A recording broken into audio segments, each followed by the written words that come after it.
అంటే సామాన్యులు మనం ఎలా ఉండాలి, ఇన్ని రోజులు ఎలా నీతి నియమాల్ని పాటించాలి అని చూసాం.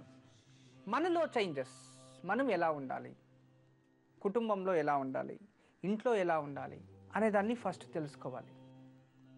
ఏ స్త్రీ అయినా సరే ఇంట్లో ఎంతే కష్టాలున్నా కూడా రోగ బాధతో ఉండవారిని వదిలేసి పొగలు నిద్రపోకూడదు, గుర్తుంచుకోండి. ఏ స్త్రీ అయినా అంతే. అంతేకాదు మీరేం చేస్తారంటే ఉపవాసం ఉండాలి, ఒక్క పొద్దు.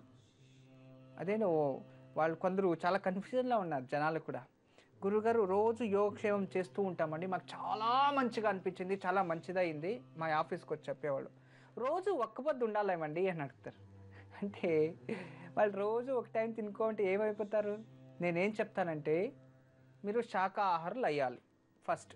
ఉదయము, మధ్యాహ్నము, సాయంత్రం 4 సార్లు 5 సార్లు తినండి, నేను వద్దు అని లేదు, మీ ఇష్టం. పగలు నిద్రపోకూడదు అనేది సత్యం.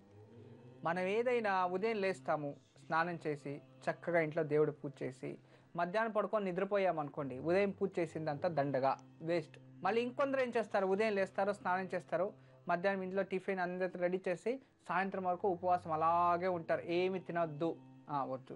మధ్యాహ్నం బాగా పడుకొని నిద్రపోతారు, సాయంత్రం ఇంకోసారి ఫ్రెష్ అప్ అవుతారు, వాళ్ళది ఏముందో సంకల్పం చేసి మళ్ళీ వచ్చి భోజనం తింటారు. అలా చేస్తే కూడా ప్రయోజనం లేదు.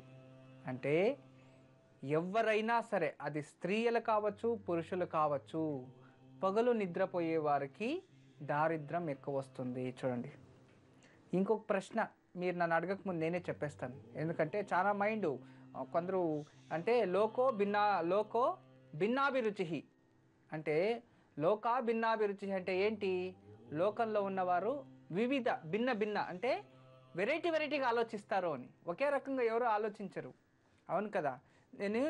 భోజనం మన ప్లేట్లో అందరికీ ఒక పెళ్ళికి వెళ్తాము, అందరూ ఆకుల్లో వడ్డిస్తారు అనుకోండి. అక్కడ వచ్చిన వాళ్ళంతా ఒకరు చాలా బాగుంది ఈ అంటే పులిహోర చాలా బాగుంది అంటే ఇంకోటి అంటారు ఈ పులిహోర కాస్త ఉప్పు ఎక్కువైంది అంటారు, ఇంకొకరు ఈ పులిహోరలో కాస్త కారం పెట్టింటే బాగుండేది అంటే ఎక్కువ, ఇంకోటి అంటారు కాస్త దీనికి ఇంకాస్త పప్పు పొడాల్సి ఉండేది బాగుండేది, ఇంకోటి అంటారు దీనికి కాస్త పులుపు తగ్గిపోయింది అని. అలా విభిన్న రుచి, ఒక్కొక్కరు ఒక్కొక్క రకంగా ఆలోచిస్తారు. ఇప్పుడు నేను చెప్తుండేది అదే, సరే గురుగారు మీరు పొగలు నిద్రపోకండి అని మీరేమో ఈజీగా చెప్పేశారు, మేము నైట్ డ్యూటీ అండి చేసేది, నైట్ షిఫ్ట్, నైట్ అంతా చేస్తాం, పొద్దున్నే వచ్చి నిద్రపోకపోతే రాత్రిపోయి మేము ఏమవ్వాలండి అని ప్రశ్నలు కూడా వస్తాయి ఇక్కడ. వాళ్ళు కూడా ఇప్పుడే వచ్చి సమాధానం చెప్తాను. ఈరోజు మొదటి అదృష్ట కలర్ ఎవరో చూద్దాం. హైదరాబాద్ నుంచి చంద్రిక కాలర్ లైన్లో ఉన్నారు, వారితో మాట్లాడదాం. నమస్కారం అండి చంద్రిక గారు. నమస్తే అండి. నమస్తే అండి, ఎవరి గురించి తెలుసుకోవాలనుకుంటున్నారు? నేను మా తమ్ముడు గురించి తెలుసుకోవాలనుకుంటున్నానండి. తప్పకుండా అండి, మీ తమ్ముడు పేరు, నక్షత్రం చెప్పండి. తమ్ముడు పేరు విజయ్ భాస్కర్ అండి. డేట్ ఆఫ్ బర్త్ 1979 6/80 రెండు మధ్యలో డౌటే అండి. సరే అండి చంద్రిక గారు, మాట్లాడండి గురూజీతో. నమస్తే అమ్మా. నమస్తే గురూజీ, మీ పాదాలకు సహస్రకోటి వందనాలు. మా ఆశీస్సులు ఉంటాయి తల్లి. తమ్ముడు గురించి తెలుసుకోవాలి. తమ్ముడు గురించి తెలుసుకోవాలి. పంచమ స్థానము, వివాహ స్థానం, దాంపత్య స్థానం, ఉద్యోగ స్థానం మూడు చూపిస్తున్నాయి ఇక్కడ. ఏం చదువుకున్నాడు తమ్ముడు? బీకామ్ చేసిందండి. ఓకే, ఉద్యోగం ఏదైనా చేస్తున్నాడా? ఉద్యోగం చేస్తున్నట్టు.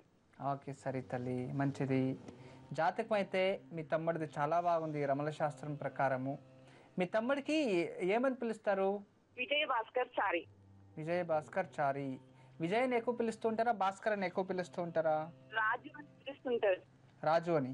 సరే తల్లి, మంచిది. జాతకం అయితే చాలా బాగుందమ్మా. కానీ అబ్బాయి జన్మ జాతకంలో దాంపత్య జీవనం అసంతృప్తిగా ఉంటుంది ఒకటి, ఉద్యోగంలో ప్రశాంతత లేదు, రెండూ చూపిస్తుంది. ఈ రెండూ కాకుండా కుటుంబంలో కూడా ఇతని వల్ల ప్రశాంతత ఉండదు అని కూడా చూపిస్తుంది. అంటే అబ్బాయి జాతకంలో అయితే చాలా బాగుంది, కానీ అబ్బాయికి పితృదోషం వచ్చింది తల్లి. పితృదోషం అంటే వీళ్ళ నాన్న తాతగారు వంశస్థుల నుంచి వచ్చిన శాపము. అంతేకాకుండా పంచమ స్థానం అంటే పూర్వపుణ్యస్థానం, ఇతను వెనుక జన్మలో చేసిన పితృశాపం ఇతనికి వచ్చింది. ఈ శాపం వల్ల జీవితంలో ఇతను అన్ని రకాల ఇబ్బందులు అనుభవిస్తాడని. చూడడానికి అన్నీ ఉంటాయి, కానీ అన్నిటిలోనూ ఇతనికి లైఫ్లో సక్సెస్ అనేది లేదు. ఎందుకంటే పూర్వజన్మ కర్మఫలాన్ని అనుభవిస్తూ ఉన్నాడు.